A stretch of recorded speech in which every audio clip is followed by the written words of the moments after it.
como hacemos todas las semanas, antes de la clase, vamos a tomarnos unos momentos, ¿cierto?, de silencio para, para enfocarnos, para crear espacio, espacio nuevo de conciencia para lo que tengamos que recibir hoy, desde hoy, o sea, para lo que tengamos que recibir hoy desde el SOAR, ¿sí? Parece que mi cerebro anda un poco lento y anda todo el día más o menos así. Esperamos estar más inspirados a la clase. Entonces voy a invitarlos a hacer una inspiración profunda y nos tomamos unos segundos de silencio.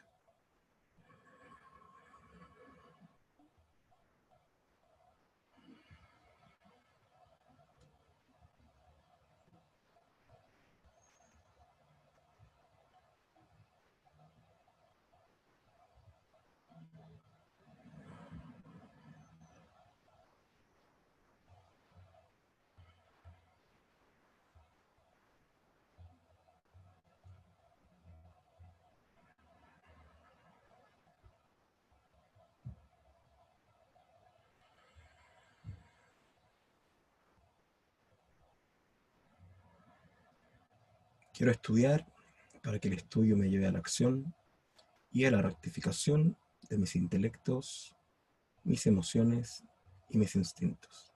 Kenji Hiratson. Amén. Bien. A ver, un momentito de esta cosa.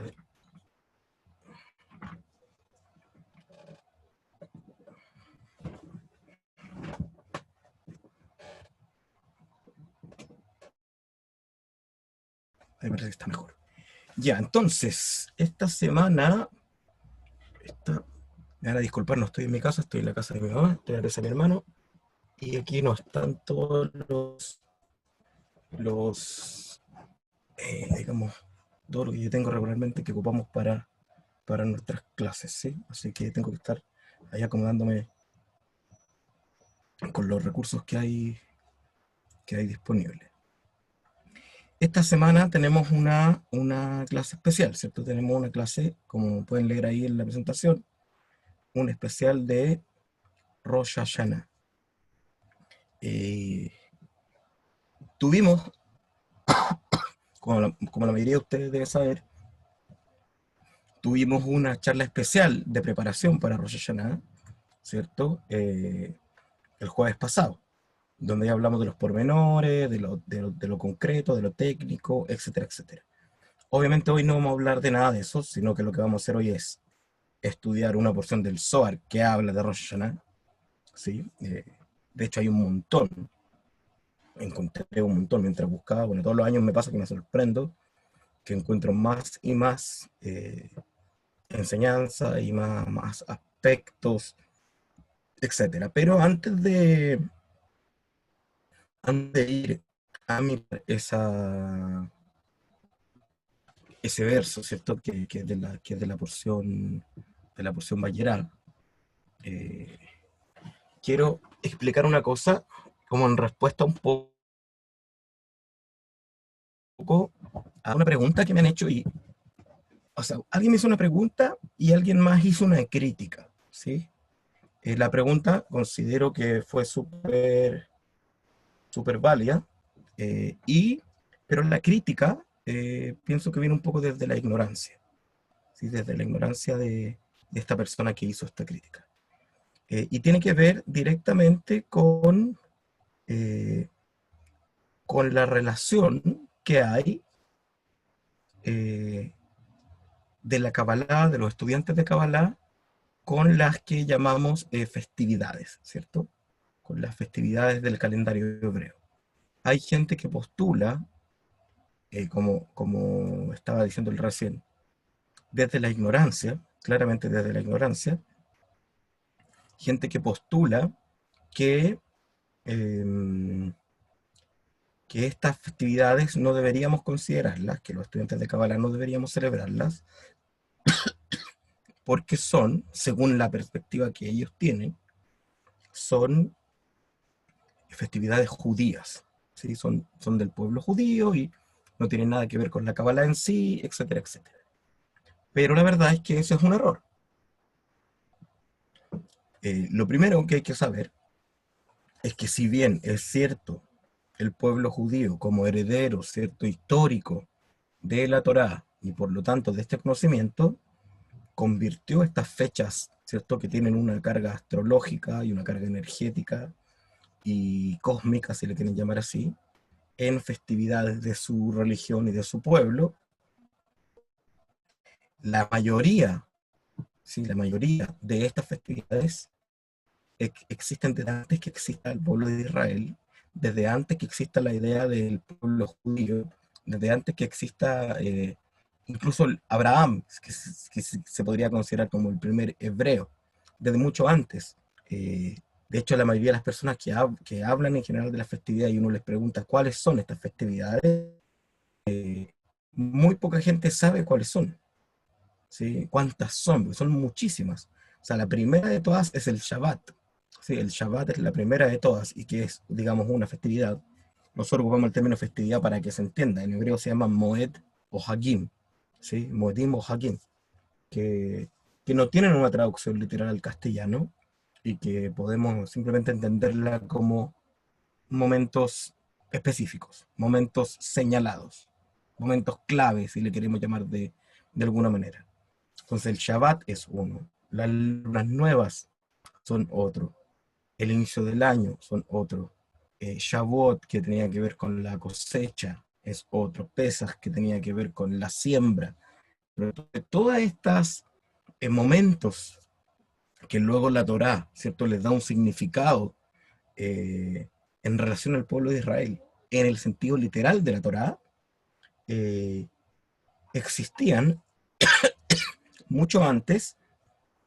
Y de hecho esto está indicado, y esto es para que ustedes también tengan el argumento de decir, no, mira, nosotros celebramos estas festividades o hacemos estas conexiones por esto y por esto y por esto.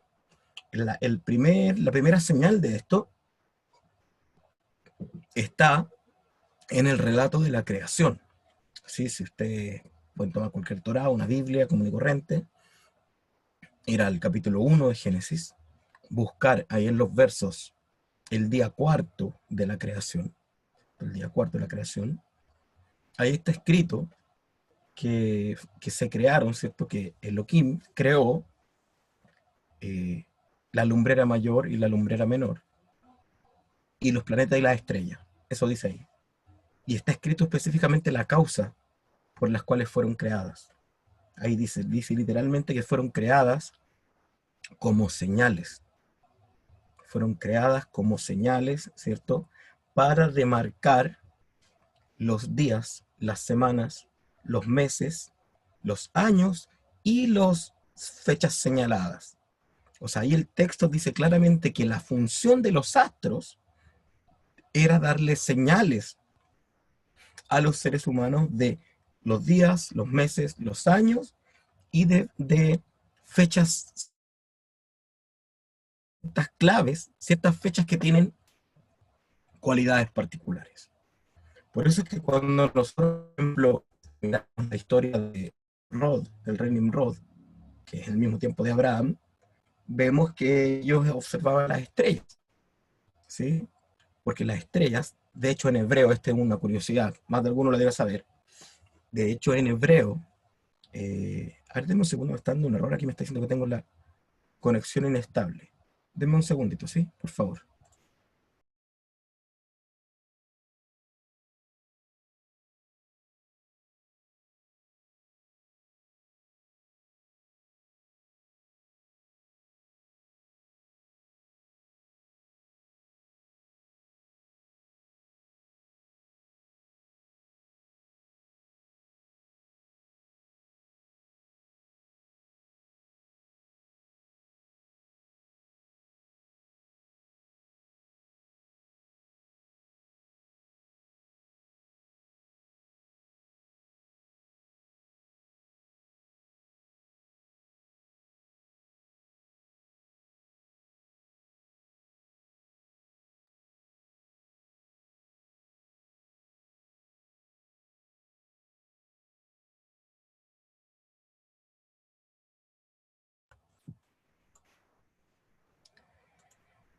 No sé, me imagino que quizá me escuchaban y todo, pero a mí Zoom, mientras estoy hablando, me da me tira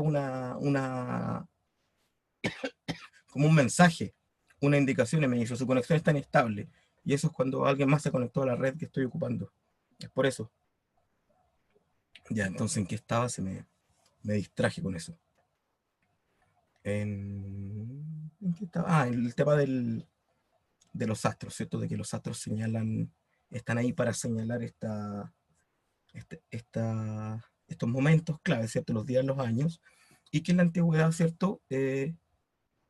Se miraban los astros, ¿cierto? La gente miraba las estrellas y a partir de las estrellas, a partir de mirarlas, se sabía qué hacer, qué no hacer, y de hecho, todavía hay gente que sabe esto, que la agricultura, que la pesca, que la caza, que, que la recolección de frutos, etcétera, lo hace dejándose guiar por los astros, ¿cierto? Por la luna principalmente. Los marinos saben que hay fechas en las que no se puede salir, en las que sí, etcétera. Entonces las estrellas están ahí en el cielo para darnos señales, para marcarnos los meses, etcétera, etcétera.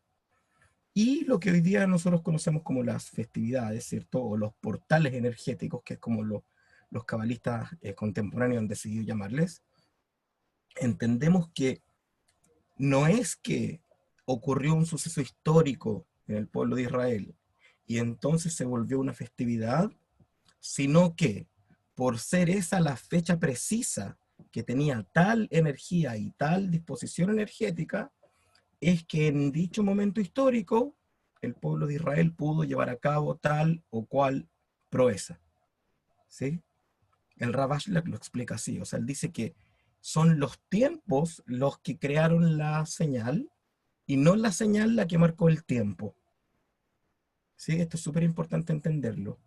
Y es ahí el gran error de la religión posterior de decir, ah, no, eso es solo de los judíos, no, eso era de la religión antigua, ahora tenemos una nueva religión, antes era el sábado, pero ahora el domingo, porque eso ya tuvo que ver con culturas, eso ya tuvo que ver con cambios posteriores, con cambios de religión, incluso con poderes políticos de por medio, ¿ya? Pero lo que hay que entender es que estas fechas que están señaladas, de hecho, eh, esta es una cosa muy importante que hace tiempo lo vengo pensando en que hay una necesidad fuerte de aclarar estos temas, porque mucha gente que empieza a buscar la Kabbalah y que empieza a acercarse a estos temas, se confunde y confunden la Kabbalah con el judaísmo y piensan que son lo mismo.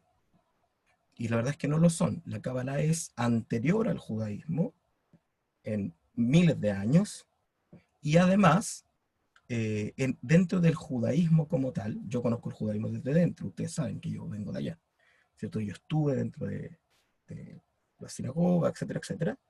Eh, entonces, el judaísmo tiene mucho de cultura y mucho de religión, que no tiene que ver con la Kabbalah, pero por supuesto tiene mucho de Kabbalah.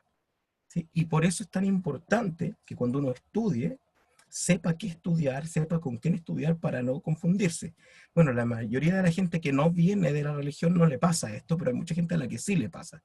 Y de hecho hay muchas personas que me han dicho, hace el año anterior, no, hace como 3 años atrás, hicimos un concurso para Rosh Hashanah y una persona se ganó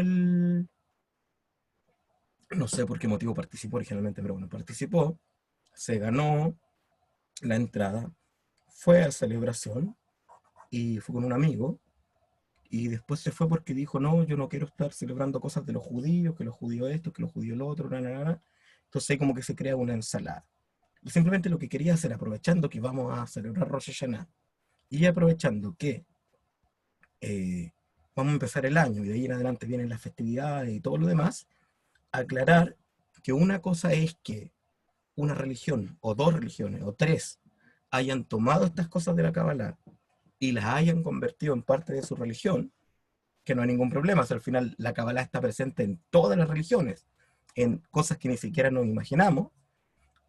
Otra es decir que esas celebraciones pertenecen a dicha religión, o esas ideas. Por ejemplo, los cristianos, ¿cierto?, desarrollaron la teología de la Trinidad, ¿cierto? Esta idea de que el Padre, el Hijo y el Espíritu Santo, que es una deformación filosófica de la primera tríada del árbol de la vida, que es Keter, Jochma y Binah, que vendrían a ser, por decirlo de alguna manera, el anciano, el padre y la madre, ¿sí?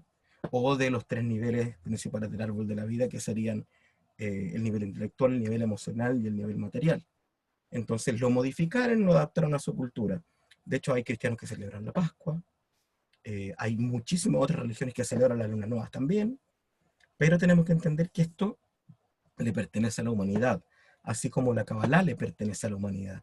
No le pertenece a un pueblo en particular, y por lo mismo hubieron durante largos años rabinos, o sea, obviamente ellos eran judíos, que aclararon esto y que insistieron en la necesidad de que el resto del mundo recibiera de vuelta, de regreso, este conocimiento que había sido perdido, que el pueblo de Israel lo había tomado y lo había ordenado y guardado, qué sé yo, pero que tenía como propósito que toda la humanidad despertara y que toda la humanidad entendiera estos principios, ¿sí?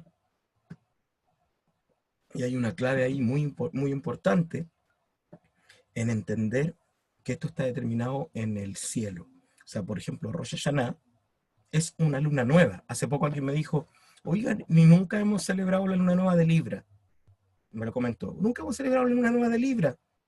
Yo dije, pero si la luna nueva de Libra es Rosh Hashanah. El día 1 del mes de Libra es cuando hacemos la luna nueva de Libra, que es Rosh Hashanah. Como no le llamamos luna nueva de Libra, no, la gente no lo ve como que no hay. Pero cada una de las lunas nuevas es eso.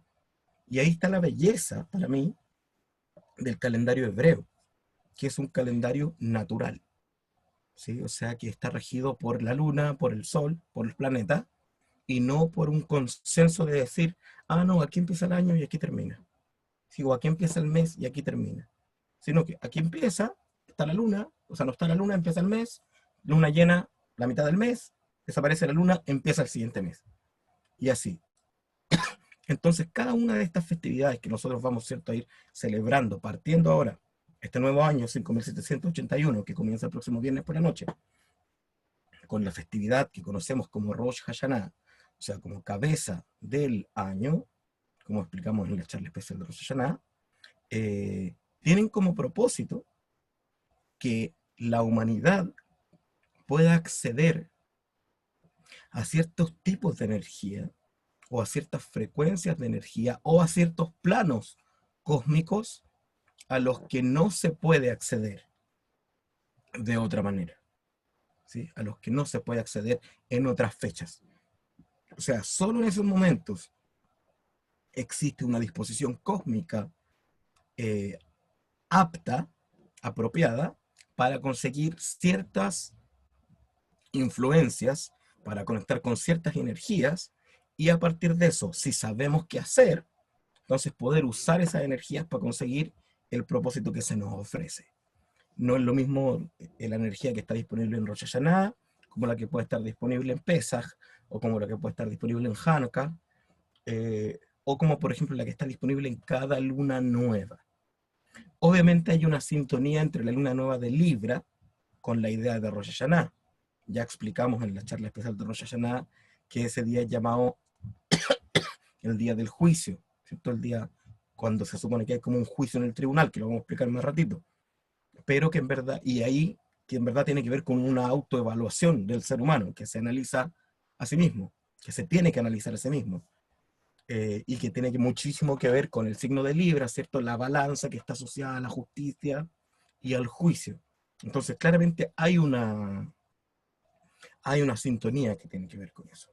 Y podemos ver, de hecho, esto se lo comenté hace poco a unos amigos, si alguien sabe un poco más del tema también lo puede investigar, en que cuando uno pone atención a los distintos caminos espirituales que se han ido desarrollando en el mundo y pone atención al momento en que nacieron los iniciadores de esos caminos, podemos ver cómo esa energía astral influyó en ese grupo de gente y lo sigue influyendo hasta ahora.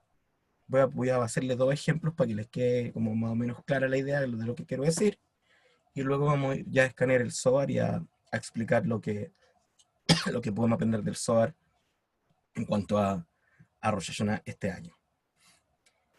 Por ejemplo, los ejemplos que les voy a poner. El budismo, ¿cierto? Que nace con, ¿cierto? Con Siddhartha Gautama, en lo que en ese tiempo era la India, que ahora sería Nepal. Él nace durante la luna llena de Tauro, ¿sí? Del mes de Tauro. Ahí es cuando nace Siddhartha. Y si uno mira la religión budista, es una religión bastante taurina, es una religión del lugar, es una religión o un camino espiritual estático, ¿cierto? Muy de no moverse mucho, de estar sentado, de estar calmado, ¿cierto? De contemplar alrededor, muy taurino, ¿sí? Muy quieto, poco gasto de energía. ¿Mm?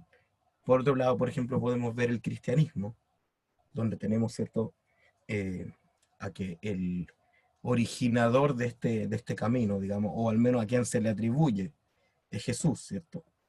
Yeshua ben Yosef, y que era Libra, ¿sí? Él nació en el mes de Libra, nació durante la festividad de Sukkot. Entonces tenemos que la religión cristiana es una religión muy libriana, es una religión muy de juicio, muy del pecado, muy de condenar, del lado izquierdo, del pilar izquierdo. Y así podemos ir viendo cómo cada cosa que se va dando según la influencia de los astros va marcando el comportamiento de quienes han sido influidos por eso. Y en este caso es lo mismo que va a pasar con nosotros cuando vamos entendiendo el Luaj, el calendario, ¿cierto?, cabalístico, y vamos conectando con esta energía desde la conciencia, desde una percepción de decir, ah, mira, ok, hoy día hay tal configuración energética y a través de tal y cual cosa yo logro conectar con esa energía. Ese es el propósito de esto. Bien, entonces ahora vamos a ir a escanear el Zohar. Como les dije, hay muchísimos versos del Zohar que podríamos haber visto para porque hablen respecto de Rosh Hashanah, pero hoy vamos a estudiar este. Está en la porción Bayerá, voy a sacar el video mientras que escaneamos, está en la porción Bayerá. Un segundito.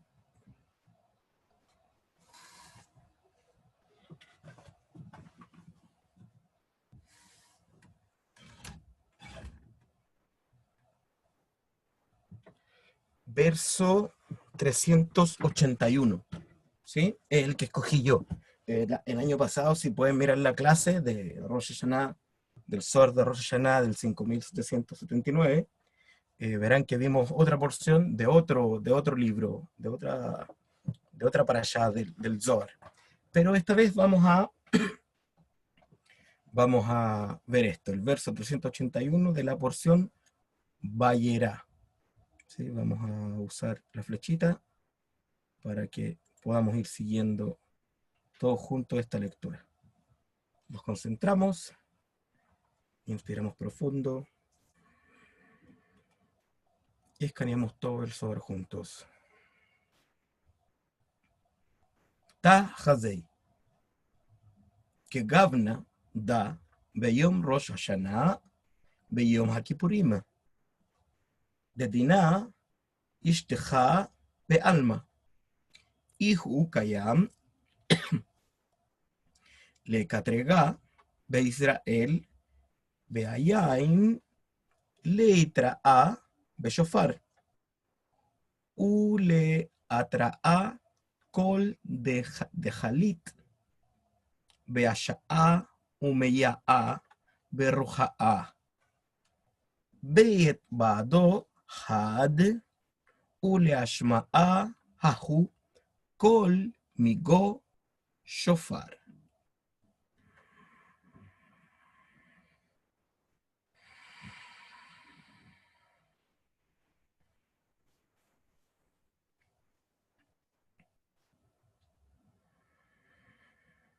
Bien, vamos a leerla en castellano. Dice, ven y mira, Esto aplica a Rosh Hashanah y a Yom Kippur, cuando el juicio flota sobre el mundo y el Satán se manifiesta para acusar. Los hijos de Israel son despertados por el shofar para crear una voz que es la combinación de agua, fuego y aire, los cuales se vuelven uno en él. Y ese sonido es la voz desde dentro del shofar.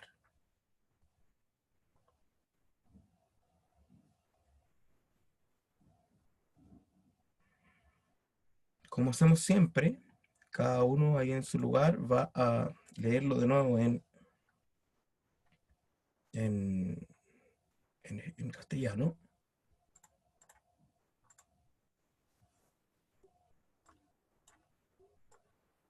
Y va a tratar de ver qué siente o qué, de acuerdo a lo que sabe, qué puede entender de de lo que alcanza a comprender en la lectura simple del, del verso en castellano.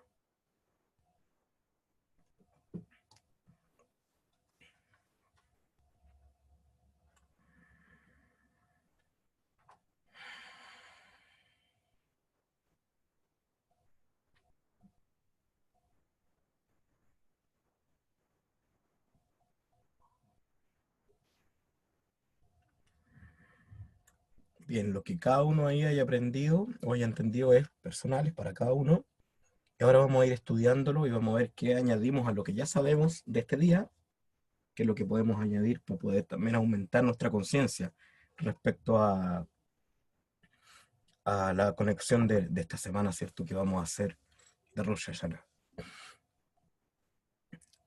Ven y mira, ¿cierto? Ven y mira, siempre que aparece la forma escrita en arameo Tajazei, ven y mira significa varias cosas, pero dentro de todo significa algo que no se explicó antes. O sea, puede que durante el Zohar antes se habló muchas veces del shofar o de Rosh Hashanah, pero lo que se va a explicar acá nunca fue explicado antes. Pero también añadamos la explicación de que Tajazei significa también como ven y mira, es como acércate al texto, trata de ver más allá, ¿sí? Trata de percibir más de lo que se ve. Esa es la idea. Y aquí viene a decir que lo que va a ocurrir aplica a Rosh Hashanah y a Yom Kippur, ¿cierto? Yom Kippur es el día 10º de Libra. Rosh Hashanah dura 2 días, ¿cierto? El día 1 y el día 2 del mes de Libra, que se corresponden en esa cuenta con la sefirá de Keter y Jochma, y el día 10º, Yom Kippur, que se corresponde con Malhut, ¿cierto? O sea, en total se completan 10 días. Y estos 10 días, ¿cierto? Son los 10 días de trabajo espiritual, de autorreflexión y de reconfigurar o de reprogramar nuestro nombre en el árbol de la vida, ¿cierto? Que vamos a volver a explicarlo rapidito, que esta cosa como de escribe nuestro nombre en el árbol de la vida es algo principalmente simbólico, que no representa que haya un libro literal y que nuestro nombre tenga que estar escrito así con un lápiz o con una pluma en ese libro literal, sino que como explican todos los cabalistas están de acuerdo en eso, que el libro de la vida es la mente humana, ¿cierto? La conciencia humana, y nuestros nombres son nuestro propósito. Entonces, cuando se dice que en estos días, y cuando saludamos, ¿cierto? Y decimos buenos deseos, que tu nombre sea escrito para bien, que seamos escritos para bien, no significa, oh, ojalá que Dios se acuerde de ti y te escriba en su librito para que no te pase nada malo, para que no te mueras, sino que significa que nuestro propósito, o sea, que la conciencia correcta para cumplir con el propósito por el cual vinimos a este mundo, se programa en nuestra conciencia, se programa en nuestra mente, y por consecuencia de esa programación surjan nuestros próximos pensamientos, nuestras próximas imágenes, nuestras próximas emociones y nuestras próximas acciones. ¿Sí? O sea, eso es lo que ocurre durante estos días.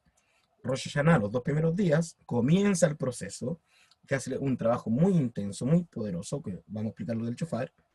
Pasan estos días intermedios, que son una semana, porque son 2 días, luego 7 días, que son una semana, y luego el día 10º, que corresponde ya a Malhut, a la manifestación, Y ahí es como que se hiciera como es como la prueba final. Yom Kippur, ¿cierto? Que es el día que se ayuna por 25 horas, ¿cierto? Y que además nos abstenemos de ayuno no solo de comida y bebida, sino de varias otras cosas, como ya sabemos. Y además que ese día se hacen conexiones extras, se hacen 5 conexiones durante el día, se ayuna y al final del día también se toca el shofar. Esto es muy interesante, o sea, se toca el shofar en Rosh Hashanah, los 7 días intermedios no se toca el shofar, no se toca el shofar durante el día de Yom Kippur, y cuando termina el día de Yom Kippur se vuelve a tocar el shofar. Esto es muy importante porque ahí, como vemos, se nos explica que el shofar tiene una función. Y fíjense lo que nos dice aquí, que en los días de Rosh Hashanah, o sea, los 2 primeros días del mes de Libra, y Yom Kippur, es decir, el 10º día del mes de Libra, es cuando el juicio flota sobre el mundo. ¿Sí? Dice en arameo, ahí el texto nos dice, de Dinah Ishtehach be alma. Es como que el juicio pende sobre el mundo, como si fuera una espada, así la espada de Damocles, esperando a caer sobre el mundo. Y dice que, ¿cierto? Ihukayam, aquí no lo menciona así, pero el Satán, ¿cierto? Se manifiesta para acusar. Esto es lo primero que hay que entender. Estos días, ¿cierto? O sea, estos días ya han sido complejos para mucha gente, yo sé que me lo han dicho. Sé que para muchos que han ido tomando la conciencia de las instrucciones que hemos ido dando, que han ido haciendo este camino del LUL de los 30 días, corrección tras corrección, tras corrección, tras corrección, que estuvieron en la preparación de Rosh Hashanah, que han tratado de ponerse al día con sus deudas, que han tratado de ponerse en buena con las personas que tenían cosas pendientes que trabajar, etcétera, etcétera. Sé que también a muchos le han ido resultando cosas y han ido viendo señales. Pero estos días, y sumados a los 10 días entre Rosh Hashanah y, y Yom Kippur, son días en los que podemos decir que el Satán se manifiesta para acusar. De nuevo, aquí no lo podemos entender literal como que el Satán fuese, como creen algunas culturas o religiones, que es como un señor o un ángel o algo ahí que va a acusarnos con alguien para que nos castigue, ya que eso sí es necesario, porque al final el sistema de causa y efecto funciona y la inteligencia suprema sabe todo lo que ocurre en el mundo, no necesita que vayan a... Todo eso es simbólico. Que el Satán se manifieste para acusar, ¿qué significa? Significa que en nuestro interior, ¿cierto? El ego, ¿cierto? Que es una inteligencia interior, se fortalece y se manifiesta desde el pilar izquierdo, que es el pilar del rigor. Es decir, durante esos días, Rosh Hashanah, los días siguientes y Yom Kippur, hay que tener más cuidado que nunca con el ego. Obviamente los días anteriores también, y en especial el día justo la víspera de Rosh Hashanah, porque es cuando con más ganas se manifiesta el Satán, ¿cierto? Nuestro oponente interno, ¿cierto? Se manifiesta en nuestra contra, tratando de hacernos juzgar a otros, tratando de hacernos criticar a otros, tratando de deprimirnos, o tratando de enojarnos, o tratando de hacernos perder la confianza, la certeza, etcétera, etcétera. Por lo tanto, lo que nos dice es que en estos días, lo primero, ven y mira, pon atención en esto, estos días que vienen, y en especial Rosh Hashanah y los días siguientes, ponle muchísima atención a tu Satán, a tu ego, porque se va a manifestar desde el lado izquierdo, riguroso. O sea, trata de resistir, de manejar, de entender cuánto estás juzgando a otro, cuánto estás condenando a otro. Porque aquí hay gente que ha interpretado esto como que el Satán se manifiesta para acusarnos a nosotros ante el Tribunal Supremo, algo así. Pero no, de verdad lo que ocurre es que es nuestro Satán que se empieza a manifestar acusando a otras personas para hacernos caer en el juicio. Porque recordemos, esto es una clave, la ley de causa y efecto, ¿cierto? En cuanto a manifestarse en nuestra vida, solo se puede manifestar aplicando la ley de afinidad de forma. Es decir, tú hiciste una acción positiva, Entonces hay una acción positiva de respuesta del universo hacia ti, pero va a poder manifestarse en tu vida siempre y cuando tú actúes de esa manera, con altruismo. Si tú permaneces actuando con altruismo positivamente, puedes atraer entonces estas consecuencias positivas que son para ti. Al revés también, cada vez que tú efectuaste durante este año o en algún momento de tu vida una acción negativa, activaste el sistema de causa y efecto. Pero ese juicio, ¿cierto? La respuesta negativa de ese efecto solo puede manifestarse en tu vida cuando tú actúas desde el juicio. O sea, cuando tú juzgas, es como que le das permiso al sistema a juzgarte a ti. Y puede ser que le esté dando permiso para juzgarte, o sea, digamos, para que venga esta consecuencia negativa por algo que pasó hace años. Te está esperando ahí, esperando cuando sea el momento. De repente, no sé, alguien te dijo algo que no te gustó, justo un poquito antes de que empiece Rosh Hashanah, y te molestó. No, pero ¿y este qué se cree? Y pues, juicio, pam, y se endurece el Satán. Entonces, la primera parte del mensaje es: atentos que en estos días el Satán, el ego dentro de nuestro interior, se pone más bravo, ¿sí? Y se pone acusete, se va a empezar, y van a poder ustedes poner atención, en que les va a molestar más lo que hizo este, en que van a sentir ganas de criticar a este otro, van a sentir deseos de juzgar a este otro, y nos mantengan en silencio. Respiren, ustedes digan: no, no, no, yo no quiero juzgar, yo no quiero ser juzgado tampoco, así que me mantengo neutro. ¿Sí? Les busco el lado positivo, les busco el lado para bien, les busco la vuelta buena. Pero luego, en la segunda parte del texto, ¿qué nos dice? Nos indica que durante esos días los hijos de Israel son despertados por el shofar. ¿Sí? Lo primero, después vamos a explicar lo del agua, el fuego y el aire y eso, pero los hijos de Israel son despertados por el shofar. Quiere decir que el shofar, ¿cierto? Se va a tocar, porque en Rosh Hashanah se toca el shofar, pero los únicos que se despiertan con el shofar, ¿cierto? Son los hijos de Israel. ¿Sí? O sea, Israel se despierta con el shofar, con el sonido del shofar. Es decir, aun si tú escuchas el shofar, pero mientras escuchas el shofar no tienes la conciencia de Israel, entonces igual tu parte superior, que vamos a explicar que es el shofar interior, lo vamos a hablar de inmediato, no se despierta. ¿Mm? Eh, Aquí se ocupan dos términos, ¿cierto? Que son el término sonido y el término voz. ¿Sí? Sonido y voz. Entonces, está escrito en otra parte del Zohar, que no lo quise poner hoy día porque era más compleja, que el shofar físico, el shofar material, o sea, este cuerno de animal puro que vamos a tocar y escuchar durante Rosh Hashanah, ¿cierto? En el caso nuestro, nosotros tocamos uno que es de gacela, el que nosotros tocamos es uno de gacela. eh, Despierta cuando una persona lo escucha con la conciencia correcta, con la conciencia de Israel, es decir, estamos en Rosh Hashanah, ¿cierto? Esperando, habiendo hecho una autoevaluación propia, todo el día evaluándonos nosotros mismos, ¿cierto? Todo el día tratando eh, de sacar, al menos potencialmente, de nuestro interior lo mejor, esperando y deseando lo mejor para nosotros y para el mundo, ¿cierto? Y que la conciencia de Israel, ¿cuál es? ¿Cierto? Unirse al Creador para poder compartir.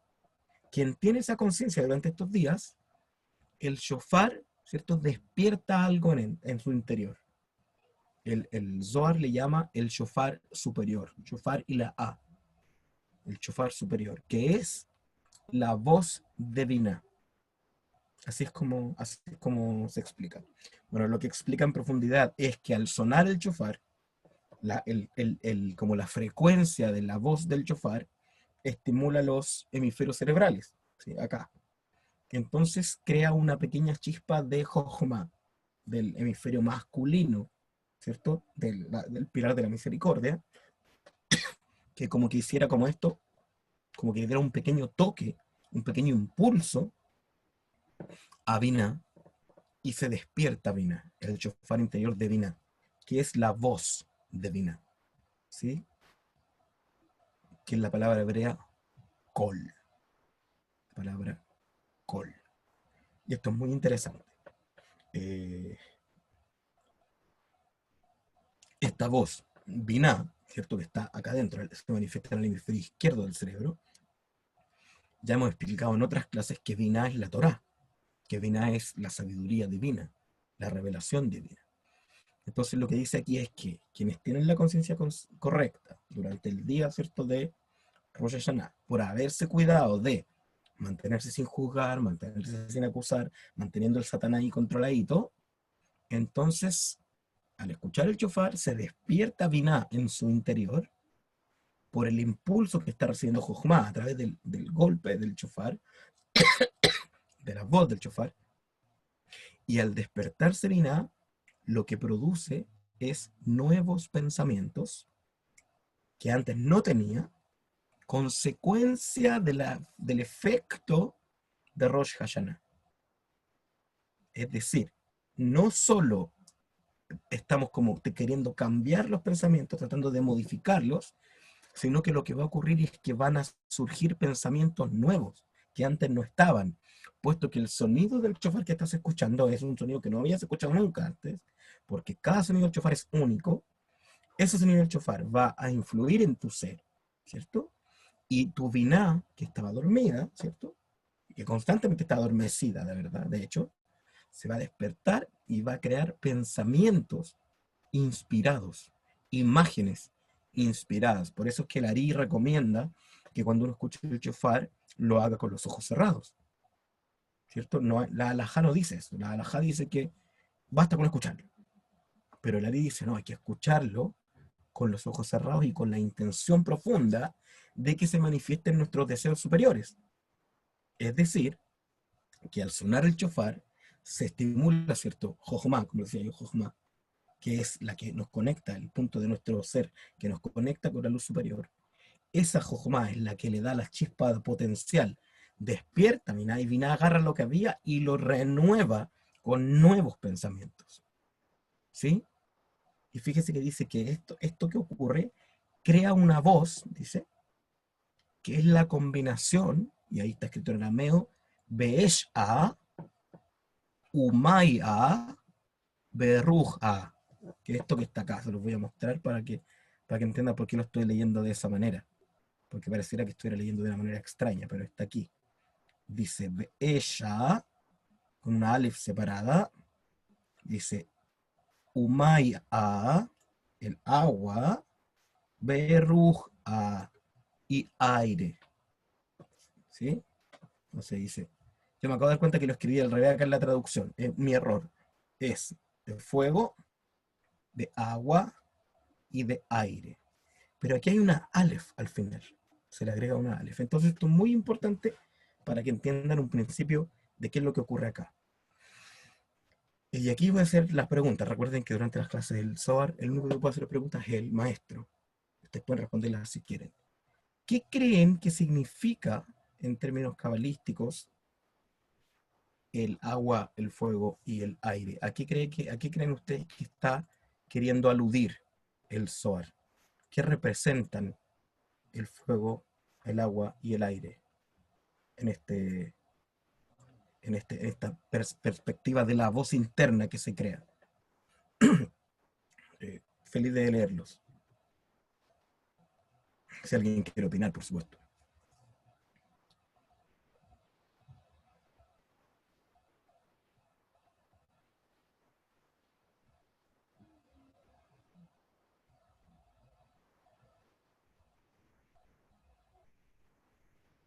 Simón pone Aleph aire, agua mem, fuego shin. Claro, esas son las letras que representan a esos elementos, ¿sí?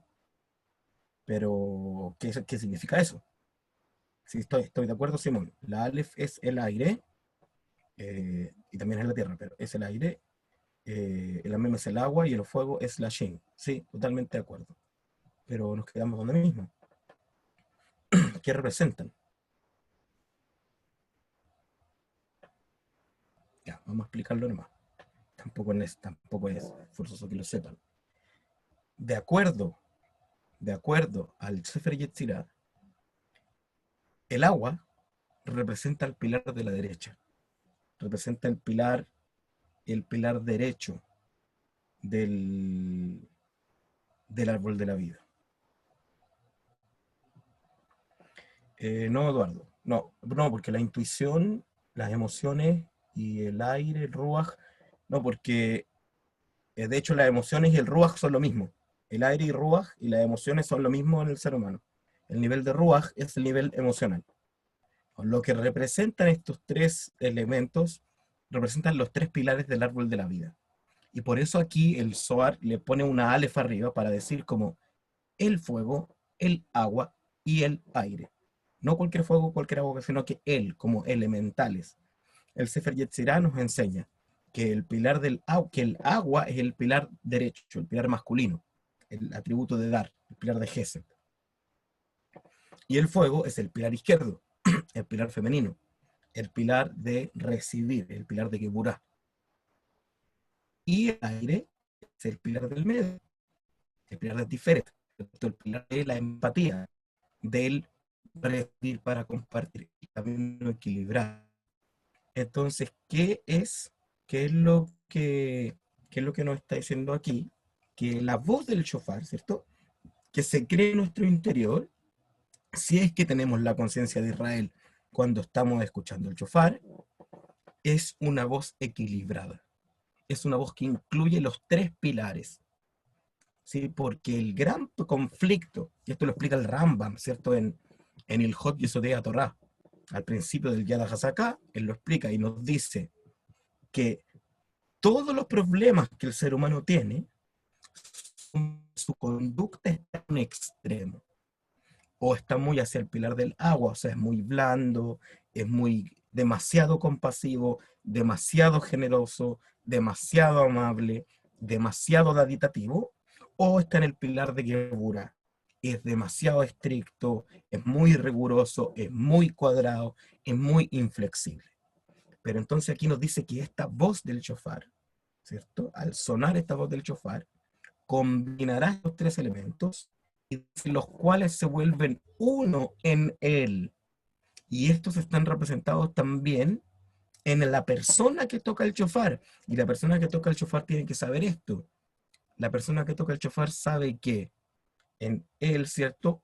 Cuando él sople va a salir calor y aire, aire caliente. Entonces ahí tenemos el fuego y tenemos el aire.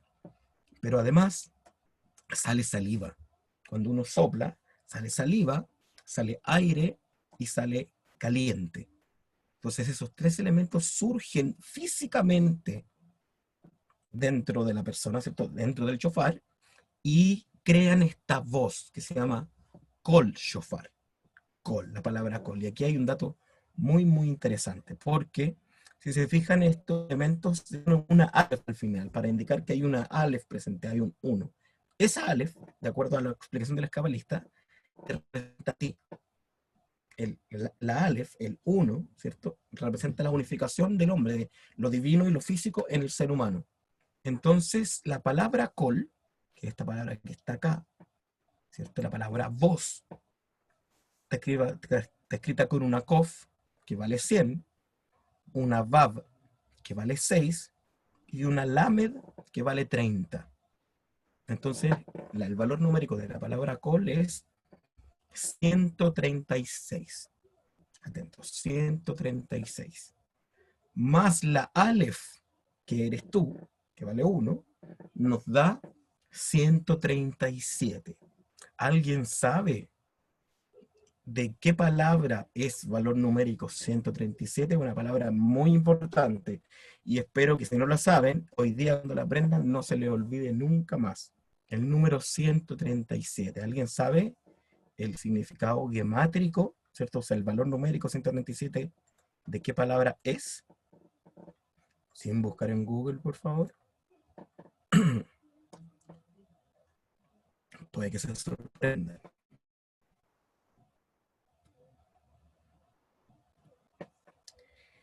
137 es el valor numérico de la palabra Kabbalah. La palabra Kabbalah, recepción. ¿Sí? No se lo olvida nunca más. 137, Kabbalah. ¿Y qué representa? Esta voz, ¿cierto? Recibida. O sea, quien escuche el shofar en un estado de conciencia de Israel, ¿cierto? Con el deseo de estar conectado con la fuente para poder dar lo mejor de sí al mundo, entonces entra en lo que llamamos el estado de conciencia de Kabbalah, que es un estado donde la vasija está absolutamente preparada para recibir. O sea, está en lo que llamaríamos la conciencia de Kabbalah, ¿sí? Da'at Kabbalah, es decir, una vasija perfecta, una vasija dispuesta para recibir todo lo que haya para él. Por eso dice, los cuales se vuelven uno en él. ¿Mm? Dice, Beit Abidó Had, y dentro de él se vuelven uno. Y aquí, así se dice, y ese sonido es la voz desde dentro del shofar. Fíjese que no dice que es la voz del shofar, o sea, hay una voz del shofar, pero desde dentro del shofar surge esta voz que unifica estas tres fuerzas, que son el pilar derecho, el pilar izquierdo y el pilar del centro, que son agua, fuego y aire, y los unifica en una sola fuerza, y se llama esta col, ¿cierto? Esta voz, Aleph, que vale 137 y que es el estado del ser humano de recepción. Por lo tanto, esto es súper importante entenderlo. Lo que los cabalistas nos dicen es que el shofar siempre está sonando. Con esto vamos a terminar porque estamos en la hora. El shofar a nivel cósmico siempre está sonando. Cuando una persona que sabe tocar el shofar lo pone en su boca, con las kavanot correctas, con la postura de la mano correcta, con los toquidos correctos, lo que hace simplemente es manifestar en el mundo físico esta voz del shofar que está siempre sonando. Siempre. El shofar es una manera de canalizarlo a través del mundo. Por eso la mitzvah, ¿cierto? La acción de conexión espiritual asociada a Rosh Hashanah no es tocar el shofar. No se considera mitzvah tocar el shofar, sino que la mitzvah es escuchar el shofar. Porque al escuchar el shofar, como dijimos aquí, con la conciencia correcta, lo que vamos a hacer es convertirnos en una vasija preparada, está en estado de recepción, del lekabel, de recibir, para que todos esos deseos que vamos a estar enviándose al universo, ¿cierto? Esos deseos de bien, de abundancia, de creación, de amor, etcétera, etcétera, puedan ser recibidos sin interrupciones. Y entonces, ¿por qué? Porque el universo va a estar convencido, ¿cierto? Se activa en el universo el convencimiento de que todo lo que tú estás deseando tiene como propósito dar lo mejor de ti al mundo. ¿Y cómo el universo se va a negar a darte a ti todo lo bueno si está convencido de que lo que te dé tú lo vas a usar para convertirte en la mejor versión de ti mismo y para dar lo mejor de ti a los demás?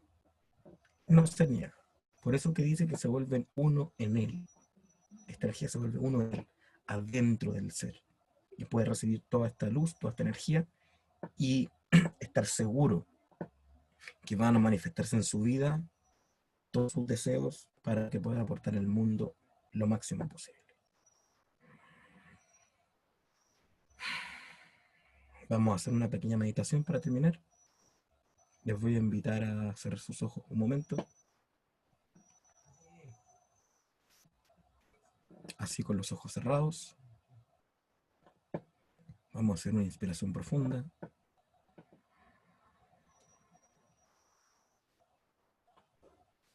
Mientras exhalamos, nuestro cuerpo se relaja, se expande. En la próxima inspiración, todo el conocimiento adquirido hoy, tanto teórico como práctico, se integra, entra en mi cerebro. El exhalar, baja mi corazón a mis entrañas y se hace parte de mí. Respiro profundo, voy recordando lo aprendido en esta clase. Todas las fechas señaladas tienen una energía, una potencia para nosotros. Y si aplicamos el conocimiento de la Kabbalah para conectar con esas energías, podemos aprovecharlas, como en el caso de Rosh Hashanah, que si atendemos a la voz del shofar, conciencia correcta, podemos recibir de parte del universo todo lo bueno para convertirnos en la mejor versión de nosotros mismos y poder dar al mundo y aportar al mundo lo bueno y lo mejor de nosotros mismos. Hacemos una última inspiración profunda. Mientras exhalamos, abrimos nuestros ojos